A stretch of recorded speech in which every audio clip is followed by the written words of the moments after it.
This keynote event is called The Future of AI. It's a fireside chat with our guest, Professor Yann LeCun, Chief Scientist at Meta, Chief AI Scientist at Meta, and our own Michael Kearns, Professor in Computer Information Science and the Director of the Warren Center. This year, we decided to focus our AI month events, exploring the impact on artificial intelligence technologies on human well-being. In particular, we're looking at how AI is shaping society, shaping health, quality of life, and so many more things while addressing critical issues such as fairness and safe AI practice. AI is a global force. As I said before, it's reshaping pretty much everything we know. It's touching all walks of life. And of course, engineers and computer scientists, and by extension, Penn engineering, is at the heart of this revolution, designing the algorithms, the architecture, building the modules, and ensuring that AI systems are efficient, scalable, and above all, responsive to human needs, which calls to question our role as responsible engineers in crafting AI. So today it's my honor to introduce our two guests for this evening's fireside chat, Professors Yann LeCun and Michael Kearns. Yann, Michael, would you join us on the stage?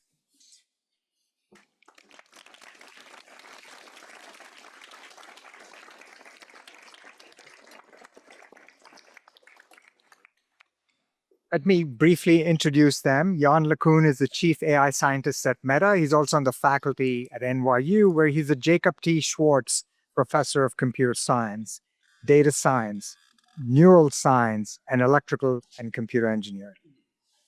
One of the most influential figures in artificial intelligence, Yann's work laid the foundation of modern AI systems.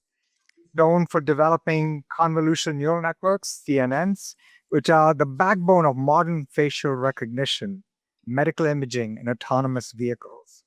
He played a major role in advancing deep learning, where his work on backpropagation and gradient-based learning helped make deep learning models more efficient and scalable. In 2018, he received the Turing Award, which is, of course, the Nobel for computer science, for his work on deep learning, along with his collaborators, Geoffrey Hinton and Yoshua Bengio. Also in 2018, and I might add, before he won the Turing Award, Penn Engineering had the honor of hosting Yann for the school's highest honor, the Pender Award. And I was joking with him, it's usually the precursor of the Turing Prize, and that's why he got it. No, sure. So, of course, after this lecture, you know he's going to win another major award. The probability of that is pretty high. Anyway, it's a real pleasure to welcome Yann back to campus. Again, a round of applause for Yann LeCun.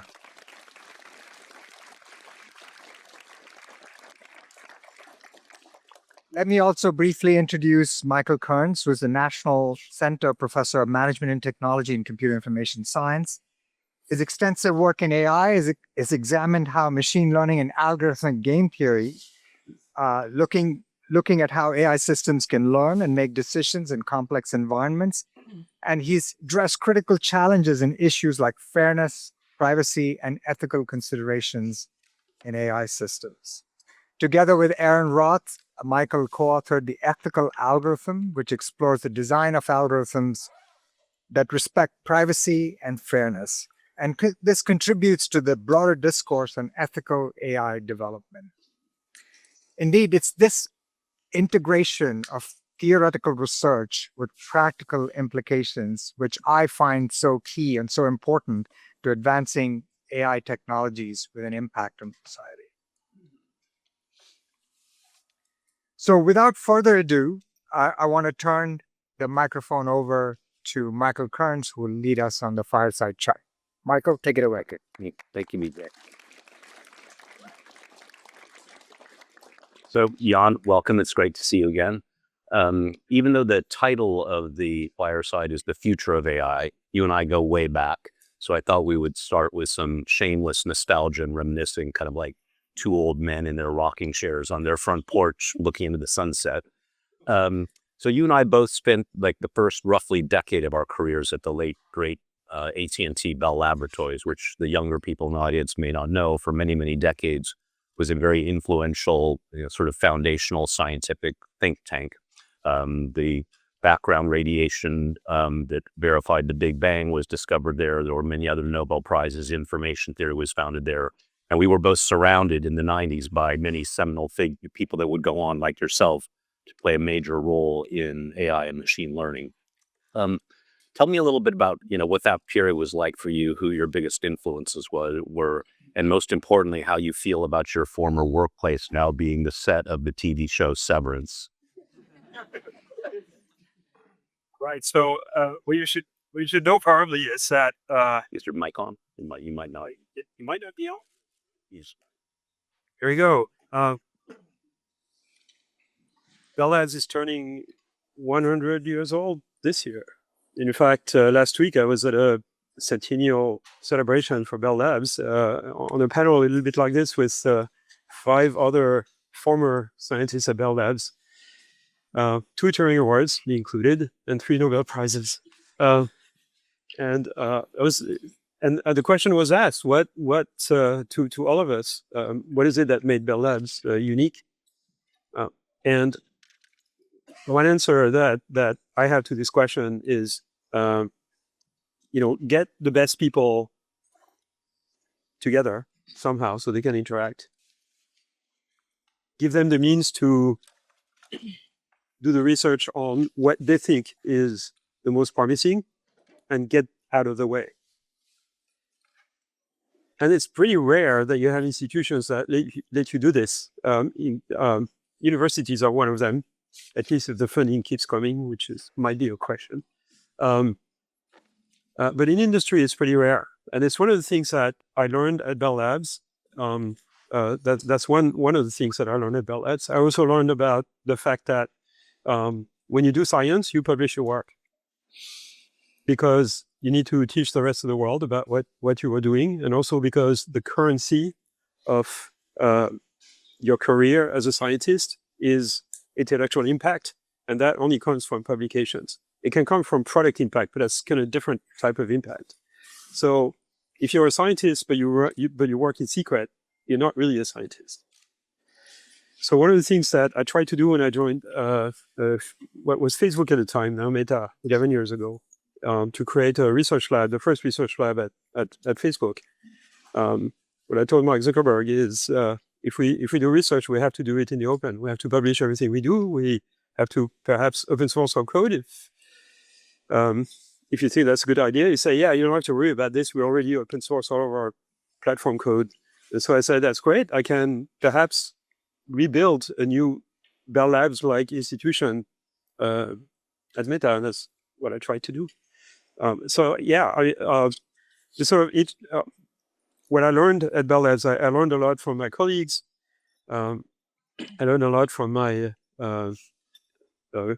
department head, a guy called Larry Jackal, that some of you may know or heard of. He was the DARPA program director for a while. He actually funded some projects here at GRASP. And in terms of management and things like this. Bell Labs had a huge impact on the modern world that many of you may not realize. While today you're known even to civilians on the street for your work in machine learning and neural networks, because we were together at the labs in the 90s, I had the luxury of seeing some of your side projects grow and flourish, including SN, which I believe I was one of the first users of, and also Deja Vu. Could you tell people about some of these side projects? Okay. SN is a project that I started the last year of my PhD in France in 1987 with a colleague, Léon Botou, who became a colleague also at Bell Labs, and now he's a colleague at FAIR, at Meta in New York.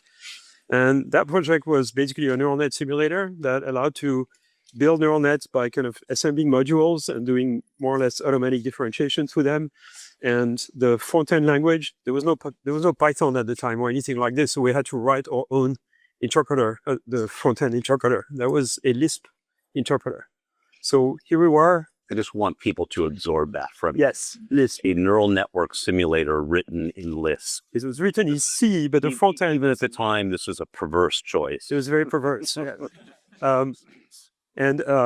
But it's made it extremely flexible because it allowed us to basically use a very flexible interpreted language, Lisp, to kind of build and control the simulation of a neural net. And then we learned a lot about how neural nets actually work. This thing had like graphics and all that stuff. And it's to some extent the capabilities of modern tools like PyTorch and things like that actually only partially matches some of the features that we had in those systems at the time. But you can see SN, which eventually became Lush. We renamed it when we open sourced it in the early 2000s. That basically became the ancestor to things like PyTorch. There's a direct affiliation. So the SN and Lush was inspired two of my students and a guy called Renaud Colobert to write a system called Torch, which had a front-end language called Lua. And then that was rewritten by Sumit Chintala and a few other people to replace the front-end language by Python. And then what we know as PyTorch is basically that descendant. The underlying sort of tensor manipulation library is very much inspired by what we had in SN in the early 90s. And that same period was roughly coincided with the time when in AI, there was a sort of 10-year transition from primarily logical formulations and hand coding of a lot of things. So I remember when I was in grad school, people in computer vision would, hand code things like edge detection algorithms, for instance, or segmentation algorithms. And then, sort of by 2000, machine learning had kind of started taking over their field. What are your perspectives on that period when we were going from sort of logic-based formalizations and more hand coding to a pure learning approach? Yeah, it was kind of a slow transition for computer vision. There was the computer vision community was actually the conjunction of two communities. One community, computer vision, the other one called pattern recognition. And those communities were kind of somewhat distinct. They only kind of met at one conference called CVPR, Computer Vision and Pattern Recognition. And the pattern recognition people had always used some form of machine learning. Very simple classifiers like linear classifiers, nearest neighbor, things like that. Eventually started to use things like boosting, and maybe a little bit of neural nets, but not really in a big way.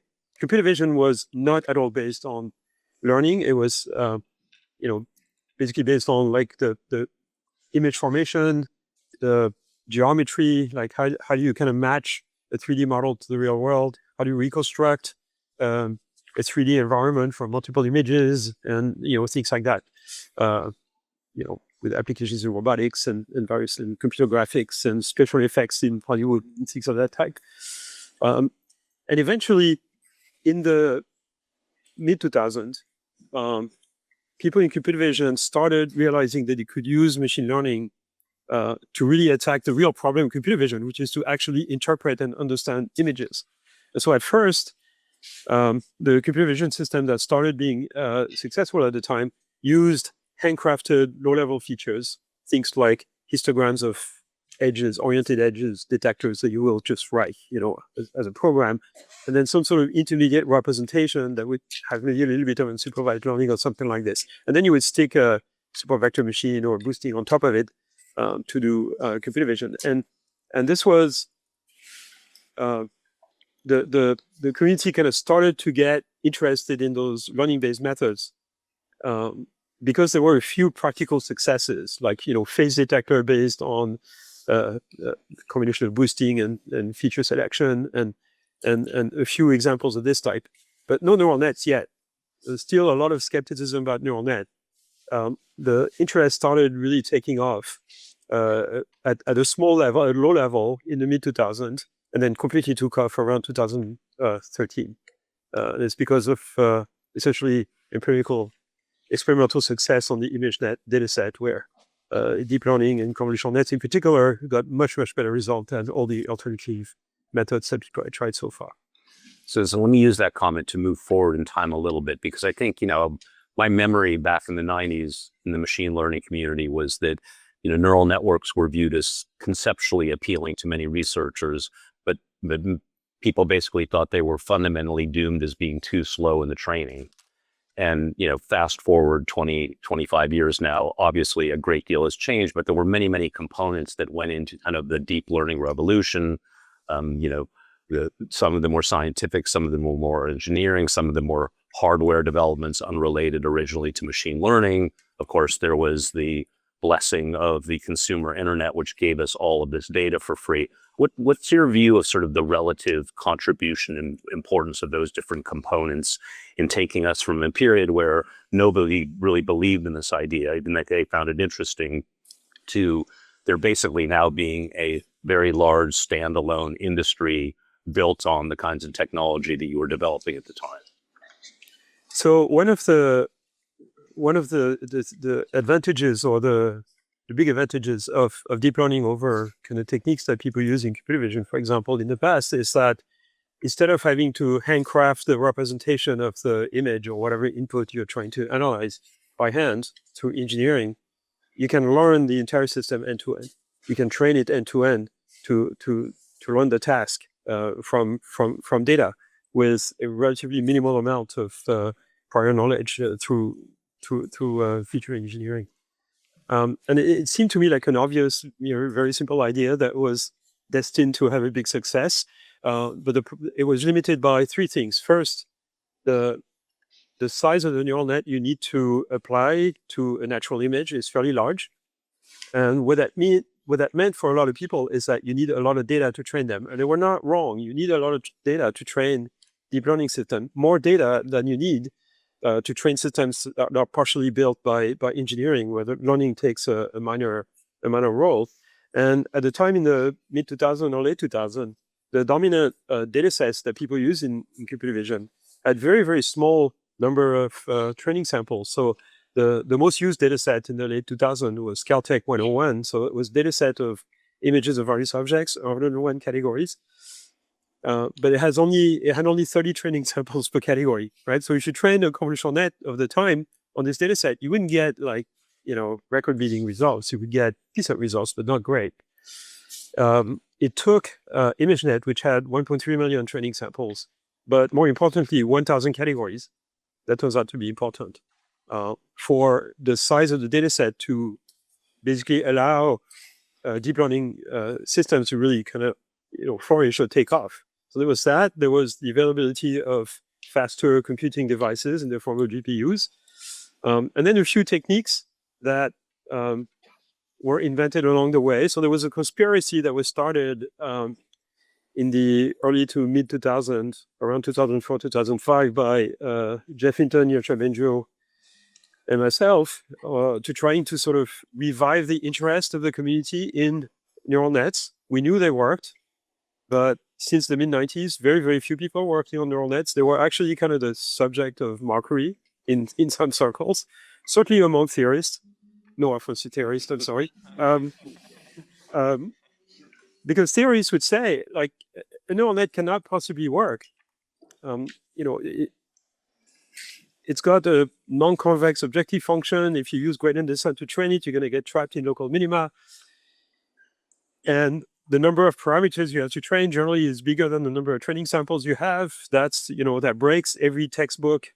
What every textbook in statistics tells you, that you shouldn't have too many parameters for the number of samples that you train your system on, or learning theory for that matter.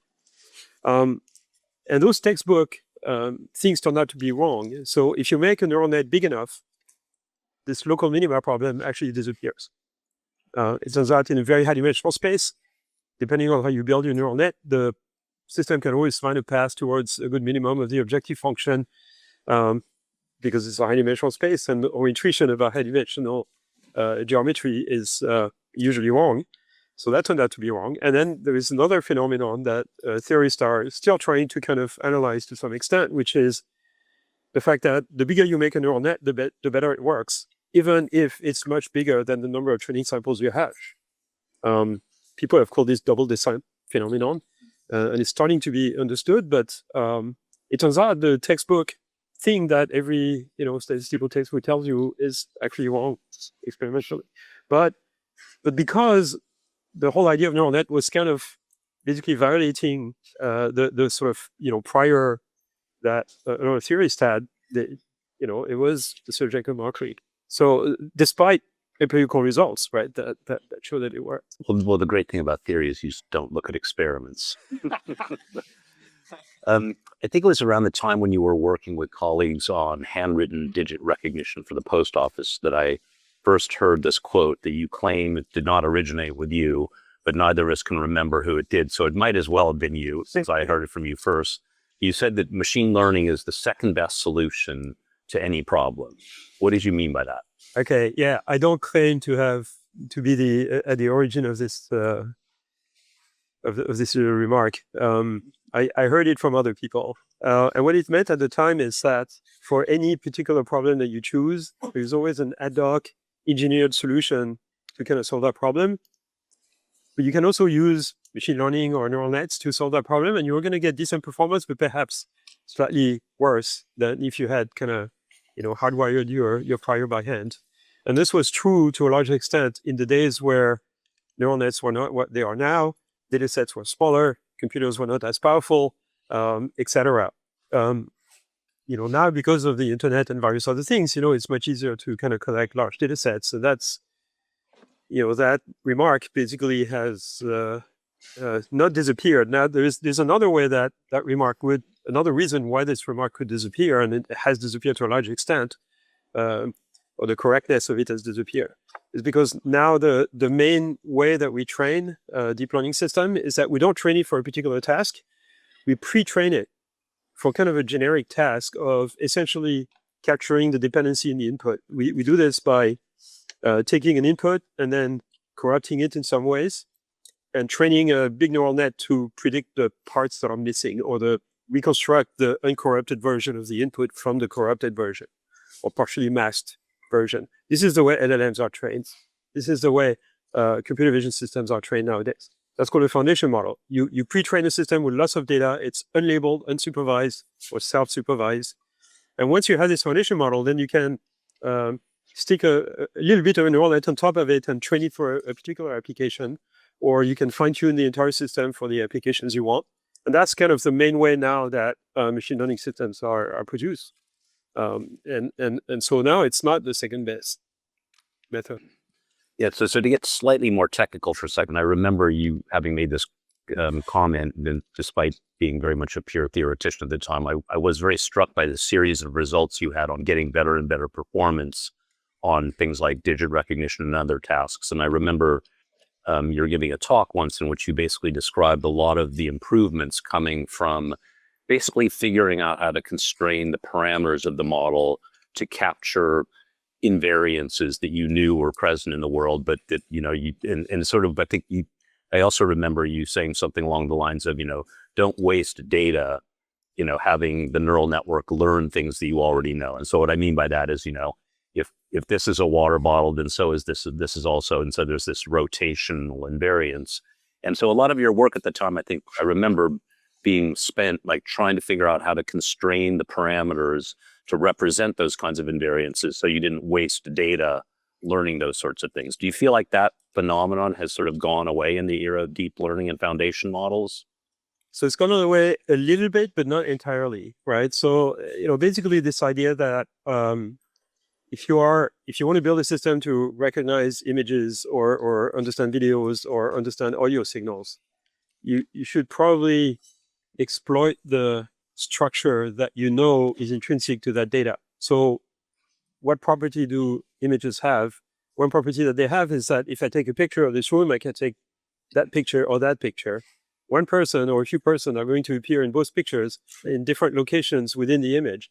What that means is that the local statistics in images does not depend on the location on the image, right?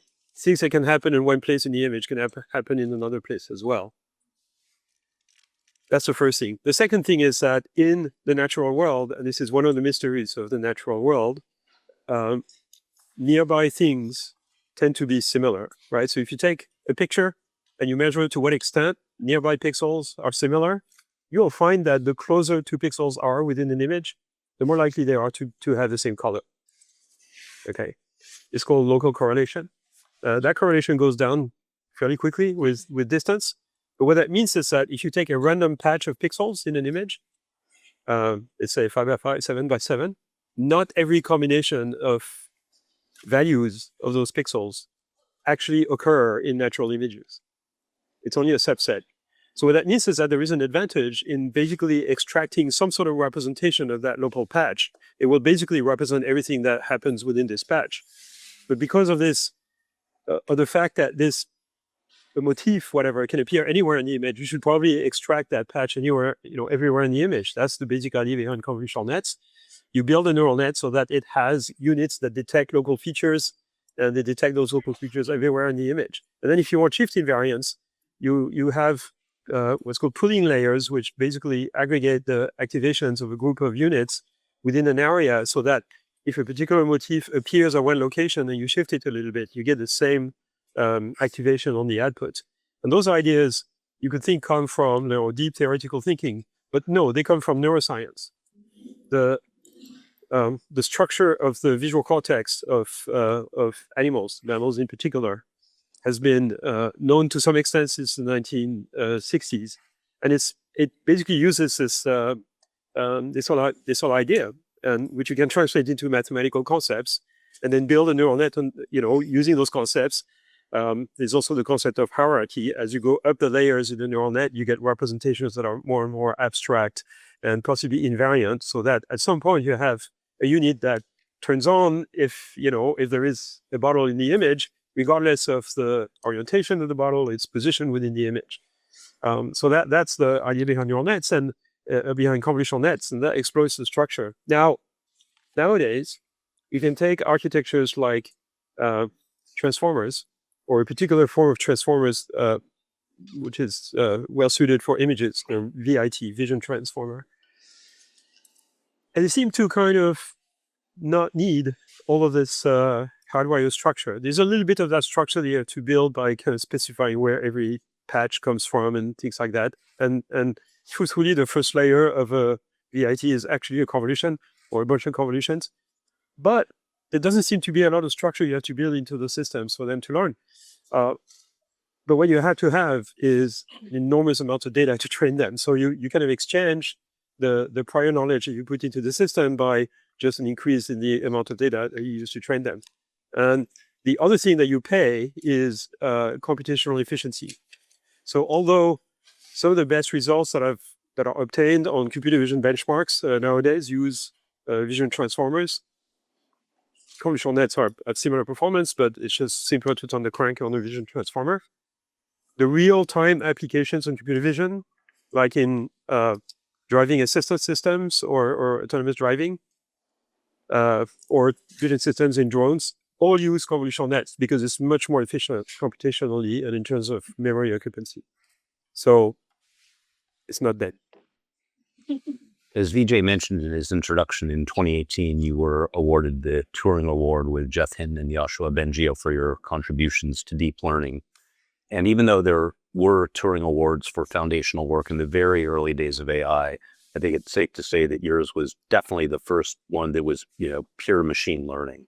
Did you ever think back in the day that such a thing would even be possible? Well, there were hints. It was less valiant. Yeah, but to work with. Yeah. But I wouldn't call that a pure ML, award. True. It's more like theoretical computer science, which encompasses a lot of different topics. In this case, certainly. I think it was very surprising to me, to some extent, to a large extent, because first of all, I have a terrible confession to make. I have a bit of imposter syndrome. I don't consider myself a card-carrying computer scientist. We're happy to have you. Don't worry about it. Because I never actually studied computer science. That's the best kind. But my undergraduate degree is in electrical engineering. The specialty there was actually chip design. And then I did a PhD, which was allegedly in computer science, but it's not in France, but it's not the type of computer science that you would consider computer science here, which means I didn't learn about algorithms, about theory, about complexity theory, about compilers, about systems. networking. I never took a single class on any of that stuff, right? So I'm not really a computer scientist. And for a lot of people in computer science, a lot of computer science departments, until fairly recently, less than 10 years ago, real computer science is theory and systems. And stuff like, machine learning, particularly neural net, is kind of a little kind of peripheral, In fact, that's why some computer science departments, not Penn, as I'm happy to say, but some computer science departments across the country were actually very slow to pick up on machine learning and deep learning because of this kind of conservatism, if you want. So, given that award committees tend to be very conservative also, and populated by not young people, let's put it this way. This came as a surprise. Yes, let's say. So just this year, another Turing Award was given in machine learning to Rich Sutton and Andy Bartow. And Rich Sutton was also with us back in the late 90s at the labs and was also very fond of having passionate arguments and debates. I remember coming out of my office one day there, and he was practically in a fist fight with a colleague over some aspect of RL, which he has argued before, and I'm sure would today, that reinforcement learning is basically a model of life itself. Right. What's your view on that? And what's your view on the relative role of reinforcement learning? Is it a model of life itself, or is it one tool in a large and growing arsenal of tool, or something else? Okay, so first of all, I read... This, of course, is a slow ball question right over home plate. But I saw you coming. So when I was starting my graduate studies in 1983-84, I actually read some of the earliest paper from Sutton and Bartow, reinforcement learning. I thought that was unbelievably cool, and that concept really had legs and was going to go pretty far. In 1986, I was still doing my PhD, and I was invited by Jeff Hinton to a summer school, the first Connection summer school that he organized at Carnegie Mellon University. And Andy Bartow was there. I realized he's a really nice guy, really smart, and I had really interesting discussions with him, as well as with Jeff and Terry Sanofsky and a bunch of other people. And so I was always fascinated by this. There were also kind of a lot of things that had been written on the topic by Russian scientists in the Soviet era, Tsipkin and people like that, which I found pretty fascinating as well. But fast forward, so RL was seen for a long time as not part of machine learning. It's very strange, but a lot of RL papers were published in AI conferences, triple AI and things like that, not at NeurIPS and similar conferences, right? And then at some point in the late 90s, Michael Kearns, Satinder Singh, and Rich Sutton, all at AT&T Labs research at the time, had this wonderful idea, which I had heard before, of training an agent, a dialogue agent, basically, through reinforcement learning. Like, can we use reinforcement learning to train the system to start a dialogue with a human? I've heard similar attempts by other people at Bell Labs and other places, Carnegie Mellon, among other places. And Bell Labs, as a matter of fact, Esther Levin and others who had this idea before that. That was a failure, wasn't it? Middling, yeah. It was hard to get it to work. Right. Hard to get the data, especially just because the data involved actual, not just a simulator, but interactions with real people. That's right. So it was hard. So that turned out to be more difficult than imagined because it required too many trials, essentially. Okay. And then there were, some other of our colleagues like Michael Littman who asked questions like,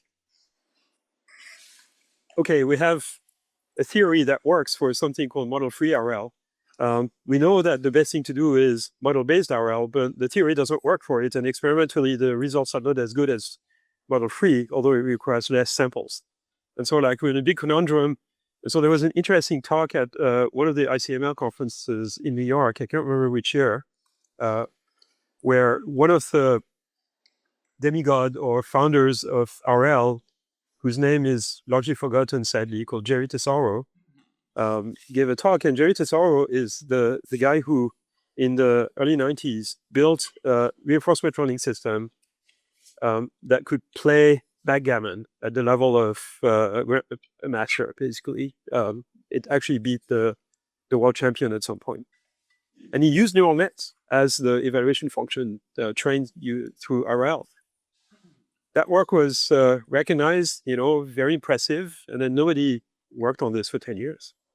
It's a bit like deep learning. There was a whole wave of interest in deep neural net and things like this between the mid 80s and mid 90s. And then it totally died. And the same thing happened with reinforcement learning, where there was excitement about like model-based reinforcement learning where you could train neural nets, and it all died in the mid 90s. And people involved in those things started working on something else. I worked on something else during the late 90s on Deja Vu, which is the project you mentioned. That's not machine learning. It was a document image compression technique. And so Jerry gave this talk and said, like, what happened? Why did people kind of move away from those things? That was really promising. And in fact, this is what the program that DeepMind was founded on, or at least what allows them to sell themselves to Google, was actually kind of, to some extent, a re-implementation with some innovation, obviously, of this idea of using neural nets to be trained by reinforcement learning to play a game. In that case, Atari games. And apparently that was worth 600 million or something like that. And so then a similar phenomenon occurred where DeepMind said, okay, all we need to do is, get reinforcement learning to get a little more efficient in terms of the number of trials that we need. And we're going to get general intelligence. So general intelligence is just around the corner. Human level intelligence, just around the corner. We just need to make RL a little more efficient. That program completely failed. It was not a complete failure because you had enormous breakthroughs like, AlphaGo and things of that type using RL. But the program, the whole idea that you were going to build intelligent system just by RL kind of persisted for a long time. There's a paper that's not too old by David Silver, Rich Sutton is a co-author, Donna Precop and a bunch of other people, whose title is Reward is Enough. Okay, so the whole philosophy is basically, yes, reinforcement learning is life itself, right? You can do everything with it. In principle, that's true. In practice, most of the learning that animals and humans do is not reinforcement learning. Reinforcement learning is kind of the last step that you have to do to kind of learn a task. But most of the learning that we do is of the pre-training type that I explained earlier, which is completely self-supervised. Okay, so I have this kind of famous slide that has become a meme a bit in the community where I say, like, if intelligence is a cake, the bulk of the cake, the génoise of the cake, if you want, is self-supervised learning. Most of the learning that takes place is kind of self-supervised. The icing on the cake is supervised learning. You can train a system to accomplish a task by telling it the correct output for every input. And then as a last resort, in cases where you can't do this, where the system has to do, trial and error, and explore on its own, then you have to use reinforcement learning. And that's basically the cherry on the cake. And I still subscribe to that vision. So just changing gears a little bit, can you tell us a little bit what... But I want to say, the Turing Award to Rich and Andy is entirely deserved. Yeah, I mean, yeah, there it is. Huge impact. I mean, the kind of stuff that they were talking about, and you were trying to experiment with for this dialogue system. This is how we fine-tune LLMs today. I mean, since we're this far on this topic, when, I remember when Tesoro did his TD-GAM and his, neural network RL approach for backgammon, and then there was quite a bit of excitement and people were thinking, okay, chess is next, for example. And while chess eventually became like a solved problem from an AI perspective, much more went into that than just reinforcement learning. And I remember thinking at the time that the reason that backgammon worked well for reinforcement learning is that two people just knowing the rules of the game, playing randomly without any intelligence at all, will quickly generate feedback. Somebody will always win. And chess is quite different in this regard, in that, if at every step you and I make a random legal move, given the configuration of the board, nobody will checkmate the other one ever. And I'm wondering what you think about this idea that sort of that if you're going to take a pure RL approach, it's best to do it so in a problem where sort of a poor policy for playing or interacting with the world will still at least quickly generate rewards and signals. Yeah, I think that's an important characteristic that makes RL work. Also, an aspect I think that is important is that it's easier to apply RL to situations where the world is not entirely deterministic. So backgammon is not deterministic, right? You throw dice. Whereas chess is free, observable, and entirely deterministic. So so you have to have some way of exploring the space that is not due to just throwing dice. And indeed, there's a lot of situations now in RL. So for example, if you want to train a simulated humanoid robot with reinforcement learning to walk, okay, it works. Okay, it requires a lot of trials, but it works. But you can't do it if you start the humanoid robot lying on the floor. The system will never figure out how to stand up. You have to start the humanoid standing up, and then the first few tens of thousands of trial is going to fall, but eventually they'll figure out how to stay up and kind of maximize the speed at which it goes forward.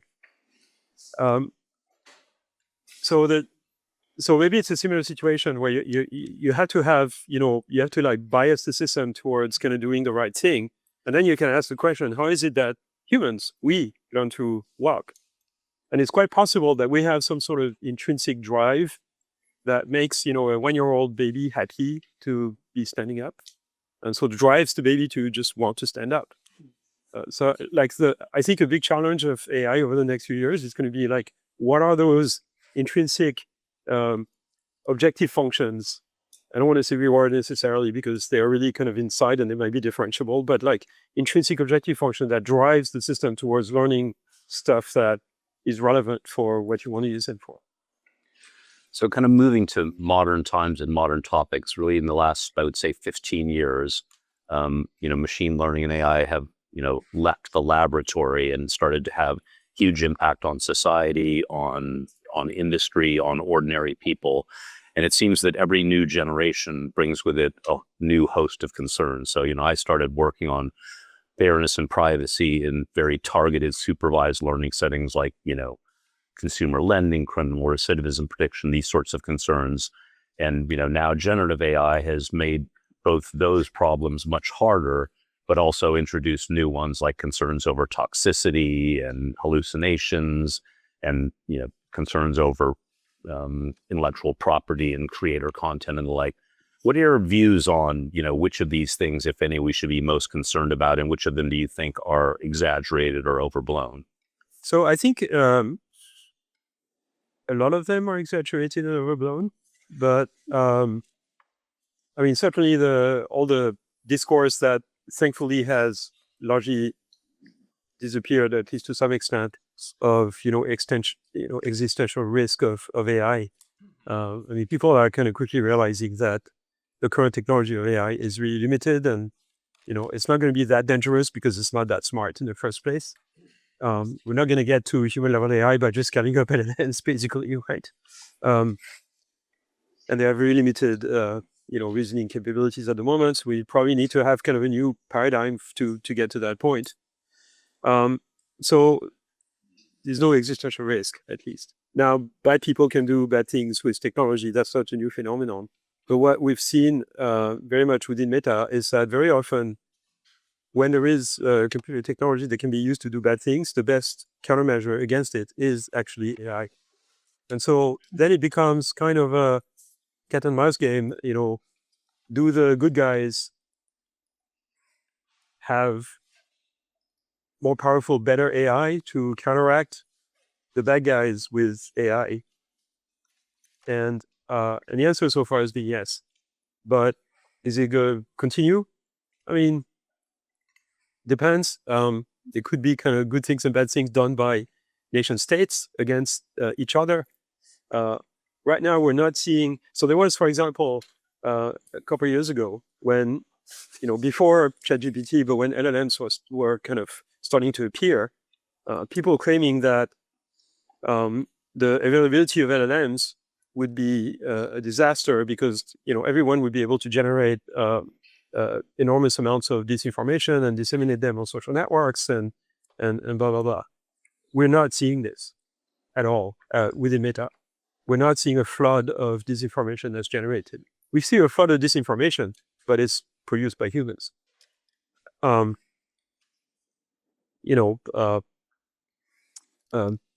for example, is two guys. Okay, they had like an enormous impact a few years ago on the elections.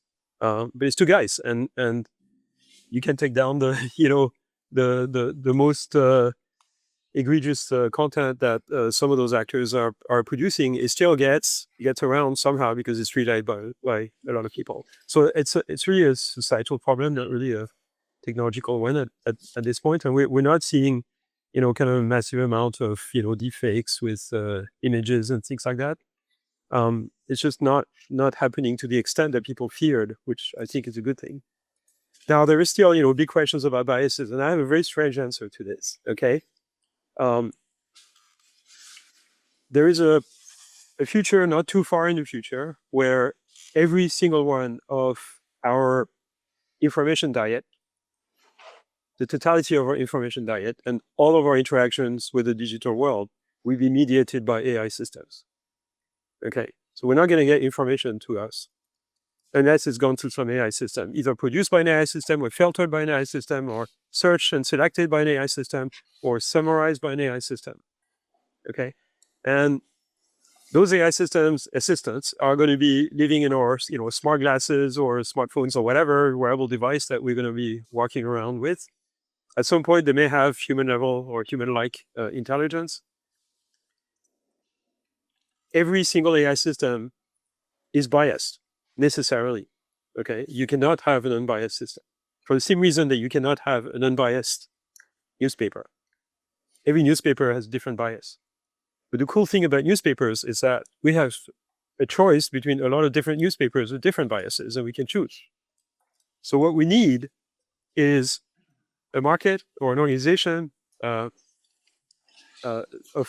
society and technology that enables access to a wide diversity of AI assistants, that gives choice to people as to what biases the AI system will have, what language they speak, what value system they represent, what centers of interest they cater to.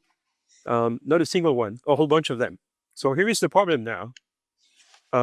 There's only a few companies in the world that can produce those top performing AI systems. Most of them are proprietary, with two notable exceptions. 3, 4, okay. Llama from Meta, DeepSeek, obviously, Mistral from France. The co-founders actually came from Meta. They are some of the original authors of Llama 1, actually. And then a few other Chinese companies that actually produce things in the open, which I think is very commendable. And so, that said, the market on the commercial side is dominated by proprietary systems, and there's only a handful of them, basically 3. Okay, so if our entire digital diet is mediated by 3 systems coming from the west coast of the US, or maybe a couple from China, it's not good for democracy, it's not good for cultural diversity, it's not good for anything.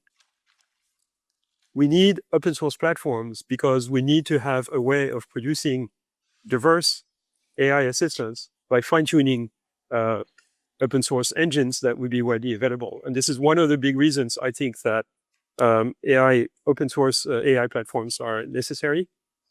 There are others. The AI industry today would not exist without things like Llama. A lot of AI products are actually based on open source platforms. Certainly, almost all of them are trained with PyTorch, so that's another open source tool produced by Meta.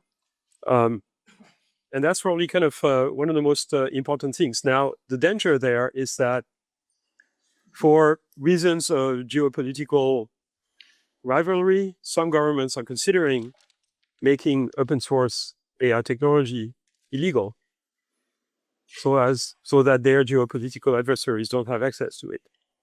Okay. And I think that would kill the baby with the bathwater. It would lead to regulatory capture. It would lead to a very dire lack of diversity. And it will also cause most countries around the world to want to actually train their own foundation model because they don't want the information going to their citizen to be mediated by some engine, proprietary engine from the west coast of the US or China. So I want to leave a little time for Q&A. So let me just close with one question. We have many young, enthusiastic students in the audience, probably some of them from my undergraduate class. What advice do you have for young scientists heading out into either the research community or industry in AI and machine learning? Okay, so first of all, you might think that everything has been invented and there's nothing you can bring to the table. That's false, okay? Everything remains to be invented. Why don't we have domestic robots? We have things like we have LLMs that can pass the bar exam. We don't have domestic robots. We don't even have level 5 autonomous cars, despite the fact that we have, millions of hours of training data. We don't have AI systems that understand the physical world. We don't have AI systems that have persistent memory. They can reason and plan to the level of not even a human, just a cat, okay? Your house cat is way smarter than the biggest LLMs. And there is, a bunch of reasons for this, which I'm not going to go into, but it turns out that's another example of the Moravec paradox so Moravec is a roboticist who said, like, how is it that, it's relatively easy with computers to get them to solve problems that are very complex for humans, like computing and integrals, playing chess, that kind of stuff. But we can get them to, grab an object, like recognize an object and grab an object. Now we can do this to some extent, but it's still very limited. The capabilities of the robots are very limited in their capabilities. We have tons of companies now being created to build humanoid robots. It's a big secret that nobody should say, otherwise the entire market would disappear. It's that nobody has any idea how to make those robots smart enough to be useful. Okay? So the big bet that those companies are making is we hope that AI will progress sufficiently quickly over the next 5 years so that by the time we have a viable hardware for a humanoid robot, AI will be good enough that we can actually power them and make them useful. But there's no guarantee this will happen. It will if you work on it. Okay? So that's the big challenge of the next 5 to 10 years in AI. Systems that understand the physical world, have a persistent memory, can reason and plan, and that will require completely new, in my opinion, completely new architectures, completely different from LLMs. As I said before, self-supervised learning is kind of the root of the success of LLMs. What is self-supervised learning in the context of LLMs? You take a sequence of words or tokens, discrete objects, right? And you train a neural net to just reproduce the input sequence on its output. It's called an autoencoder. But you build the system in such a way that it cannot look at one input to predict the corresponding output. It can only look at the inputs to the left of it. Okay, that's called a causal architecture. Some people call this a GPT architecture, but the idea is older. So when you train that system this way, you basically train it to predict the following symbol to a sequence, okay? And then you can use it to produce the second symbol, the third symbol by shifting its own output into its input. That's autoregressive prediction. Okay, so there's a very natural idea, which is that you can use the same trick to train a system to understand the physical world. Take a video, and then train a system to just predict what's going to happen next in the video. Training the next frame is just too simple. You have to train it to predict longer term. And it doesn't work. I've been trying to do this for the better part of the last 20 years with some accelerated projects in the last 10 years. We had some huge projects at FAIR, at Meta, to try to do this. One project with video MAE, for example. take a video, corrupt it, partially mask it, and train some gigantic neural net to reconstruct the parts that are missing. Complete failure. What does work is a different approach, which is not generative. So a way by which you don't try to predict everything that happens in the video, because that's basically impossible to predict all the pixels, all the details. It's not possible. You basically train a system to learn an abstract representation of the video, and you make prediction in representation space. This architecture is called Joint Embedding Predictive Architecture, JEPA. And that's what I've been kind of focusing my efforts over the last several years, and a lot of my colleagues at Meta as well. And we hope that would be kind of a way to make progress towards systems that understand the physical world, learn how the world works by watching, a little bit like infants and young animals, and perhaps also build world models, so systems that, given the state of the world at time t and an action you imagine taking, might predict what the state of the world would be at the next time after you accomplish the action. Because if you have such a mental model of the world, then you can imagine the outcome of a sequence of actions, and then that allows you to plan. Okay, so planning and reasoning might emerge from this kind of architecture. That's kind of the hope I have. There might be other ideas floating around, maybe, from some of you here within a few years. But there is a lot to do there. Okay, so my recommendation is don't work on LLM. Okay, because LLMs are cool. There's a lot of applications, commercial things, and there's, a lot of things that should be done with them. But there's enormous teams of scientists and engineers in a bunch of companies working on them. They have access to tens of thousands of GPUs, if not hundreds of thousands. Enormous resources. You cannot compete in a university with this kind of, this kind of effort. You can analyze how those things work, but that's kind of boring, right? You want to invent new things, right? So work on something else, like try to work on the next generation AI system that goes beyond the capability of the current system. Okay, that's my biggest recommendation. Okay, thank you. With that, we'll thank Yann and take some questions from Beast. We go along.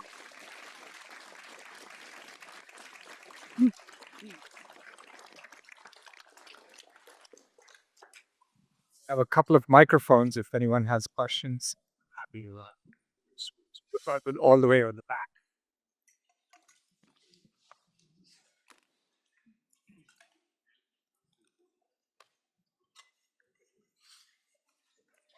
First. Thank you. Appreciate your presentation and your conversation always inspire me. And so my question is about AI agent. And in the earlier conversations this week online, you mentioned that although the AI agent is developing rapidly, actually it would take time for agent to actually for application, right? So I'm just wondering if LLM could not work that good, what other models are you recommending? What kind of chain of thought is that? Okay, so the big question, and there is, some roboticists in the room, I know, because robotics is a big thing at UPenn, thanks to Vijay. So the way in classical robotics, the way you plan a sequence of actions, a robot is an agent by construction, and a robot needs to, plan a sequence of actions to arrive at a goal, right? You need to do, it's called motion planning, right? You need to move a robot arm to reach an object and grab it. That's planning. How does planning work in robotics?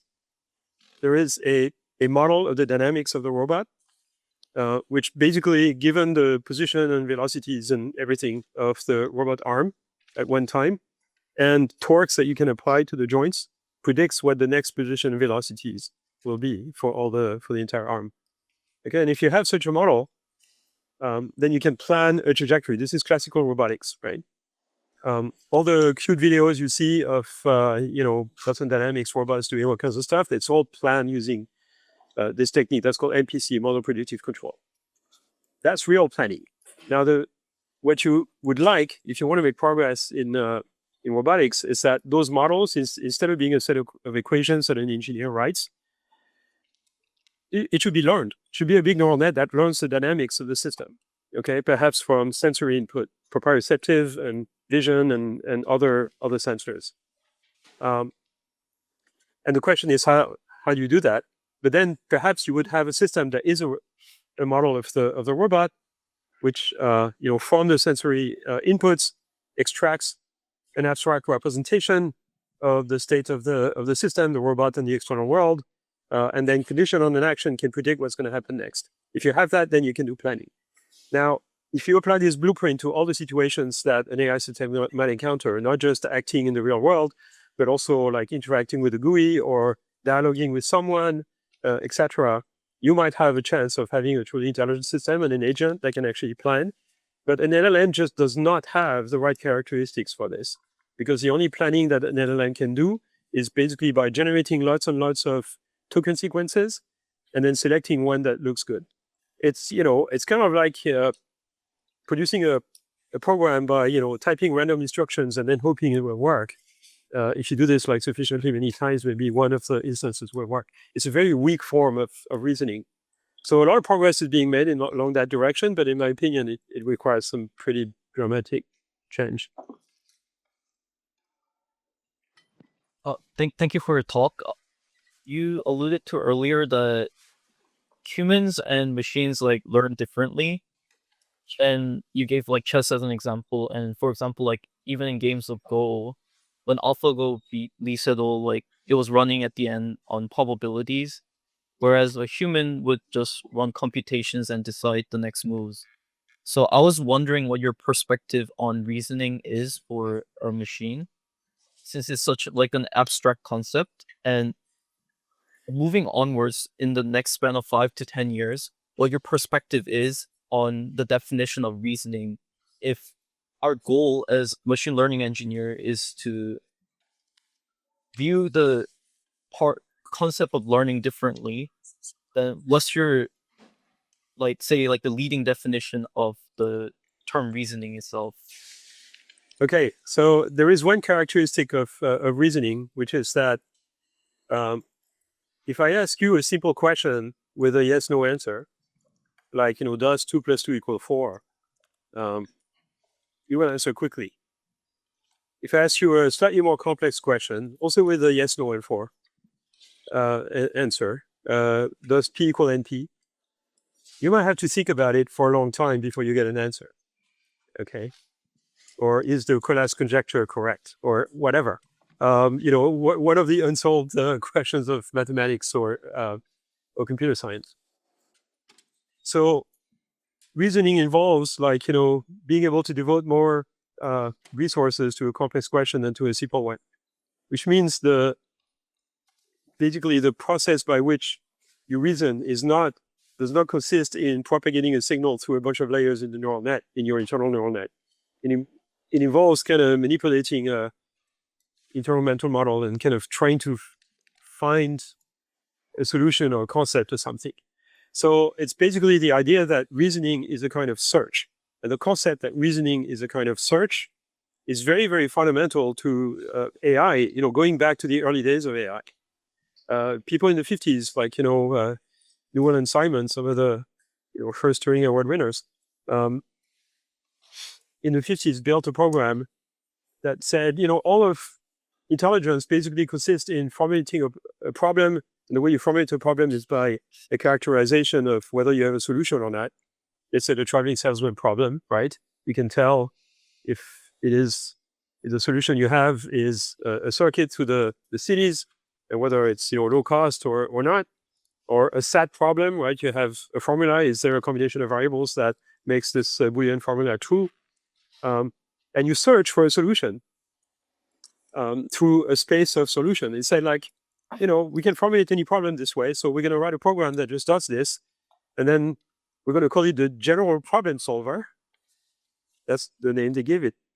And that's it. We're going to have intelligent machines. Now, it turned out that most problems are really hard to formulate this way. And even if you can, most problems actually require an exponential time to solve because they're NP hard, NP complete, or whatever. And so that wasn't a solution to AI, okay? But this idea that you arrive at a solution by a search is very fundamental to intelligence.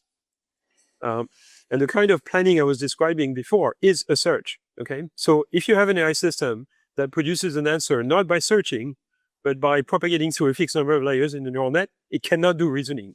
LLMs, for that reason, cannot do reasoning, true reasoning. You can sort of coerce them into kind of doing something similar by having them generate a lot of random tokens and then selecting a good one, which is a kind of search. Or you can have them like do chain of thought, which means basically artificially getting them to generate lots of tokens so that they spend more computation on complex answers, but that's kind of a hack. But in the end, you had to have a process by which the system arrives at its answer by optimization. It's very classical again in AI. It's not a new concept. Two more questions, one there, one. So, so on the note of understanding the physical world being one of the key problems in making AI models stronger, my question is, what do you believe to be the biggest problems in terms of understanding neuroscience and how humans represent the physical world? Because similarly to how in image processing, understanding the visual hierarchy from V1 and beyond, or similarly with object recognition and how that was very much fundamental for developing many neural network models inspired by how the human brain processes these things. I'll be curious what your thoughts are about how necessary it is to understand the language or abstract representations that humans have. For one example, as you're claiming that like reasoning and the search for solutions is a very key thing to understand, I would be curious to what extent you think that abstract representations of many concepts that humans have necessarily need to be represented in terms of language, because when people interact with others and talk about the representations of the physical world, you necessarily do verbalize your thoughts. But at what point at iterating and reasoning through these things do you believe that the actual thought representations get encoded to language? Okay, I love that question. It's actually like 10 different questions, but I really love that question because it's at the center of a lot of questions that I'm asking myself and trying to answer. So I personally think maybe it's because of the way I think. Most of human thought is not connected with language in any way. We can manipulate, mental models of a situation or reality in ways that basically have absolutely nothing to do with language. And this is certainly true of animals, right? Animals don't have language, and they can certainly think, and they can certainly reason and plan and do extremely kind of complex things that no AI system today is capable of doing. And they don't have language as kind of a way to represent those thoughts. As humans, we're fooled into thinking that language is kind of an essential component of thinking, and for some types of thinking it is. But most of what we do, and certainly everything we do before we're about 1 year old, basically has very little to do with language. So let me give you an example. Imagine a cube floating in front of you. Now rotate that cube 90 degrees around a vertical axis. Okay, you can all do this, right? Even people who have aphantasia, which is this thing that you can't form mental imagery, like you can imagine a cube and rotate it, and you can immediately identify that the rotated cube is identical to the one you started with because cubes are symmetric. Let me ask you, there's a bunch of undergrads here, you've done calculus 1. Very simple question. Imagine you are in a 2D plane, okay? 2-dimensional vector space, let's say.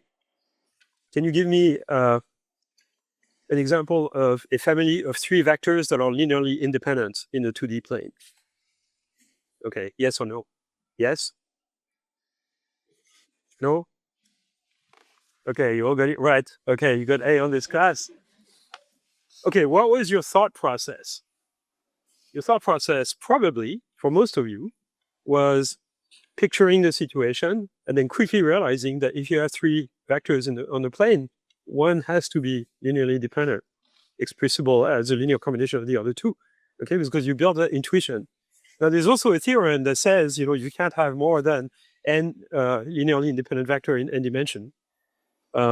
But like that's the second step usually. It's not the first step. The first step is you imagine this mental image. It has nothing to do with language, right? It's mental imagery, intuition, right? Mental models. Now, how do we get machines to do this? Think without language, or think like a cat. That's why getting machines to be as smart as a cat is a big challenge, because we don't know how to do this. And I think the concept, this idea that I mentioned of JEPA, which means finding an abstract representation of the world where the irrelevant details are eliminated, that allows you to make predictions and manipulate things, right? It doesn't matter what precise cube you're imagining or what precise vectors you're imagining. There is some abstract representation where you can do this prediction without actually filling in all the details, without having to draw it. And so how do we do this? That's the thing I'm trying to answer. I have proposals for this, whether it's the ultimate answer or not, I don't know yet. Yeah, one last question. Thank you so much for the time. You mentioned not coming from a computer science background. And Right there where you are. I'm right here. Oh, sorry.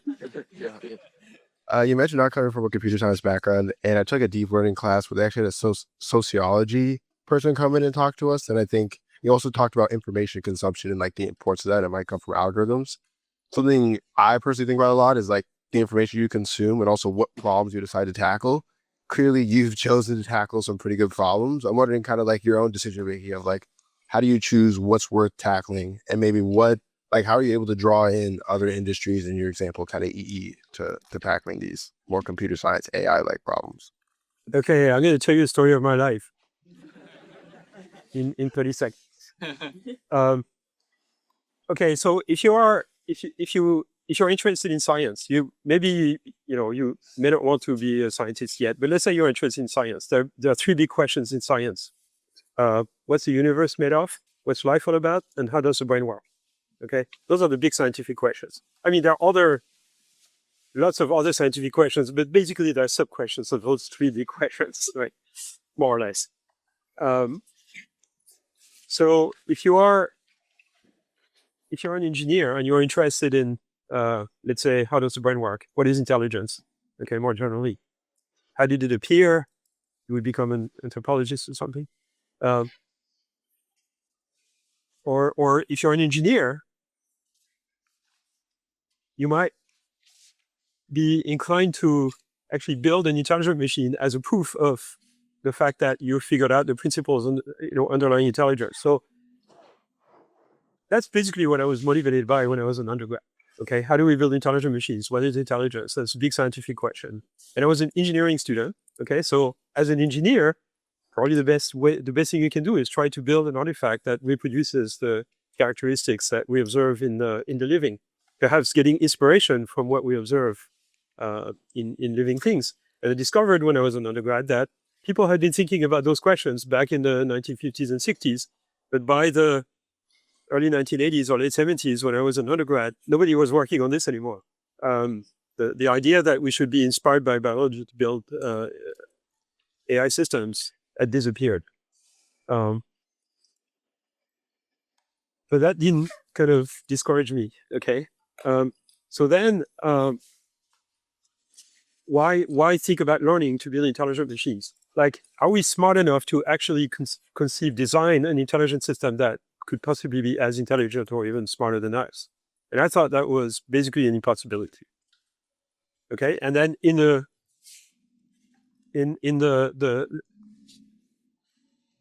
realm of animals, every living organism that has a nervous system is capable of learning, or at least adaptation. Okay, so intelligence builds itself through self-organization. That concept was like fascinating to me. The fact that a complex system composed of lots of very simple elements in interaction can have an emerging property like intelligence. I thought that was a fascinating concept.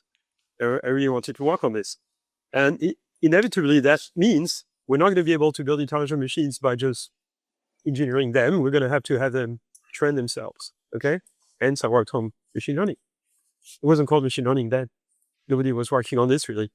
And then if you have kind of a learning procedure like backprop, which appeared about the same time, and I worked on this also, how are you going to kind of organize those neural nets so that they can do something useful? The only data that we had access to were things like simple images of characters or handwriting. It was very difficult to get images into computers at the computer at the time. You didn't have USB cameras or anything, or scanners for that matter. So that was kind of a challenge. But if you had a little bit of data like this, you could imagine building a neural net, perhaps inspired by biology, that would be able to kind of recognize images. And that's where the idea of convolutional net came from. And then it started working. And then it kind of, snowballed for a few years.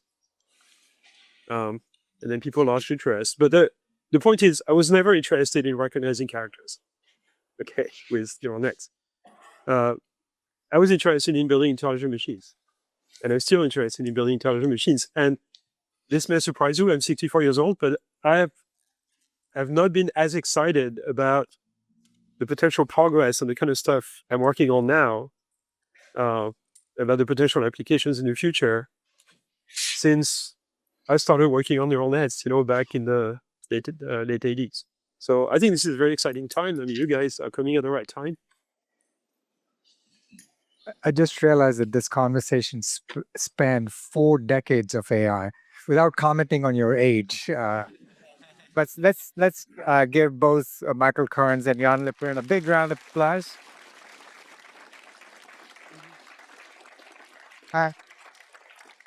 And Yann, thank you for coming down and sharing your insights, and just an exciting time, like you said, to be in AI. Thank you again. Thank you.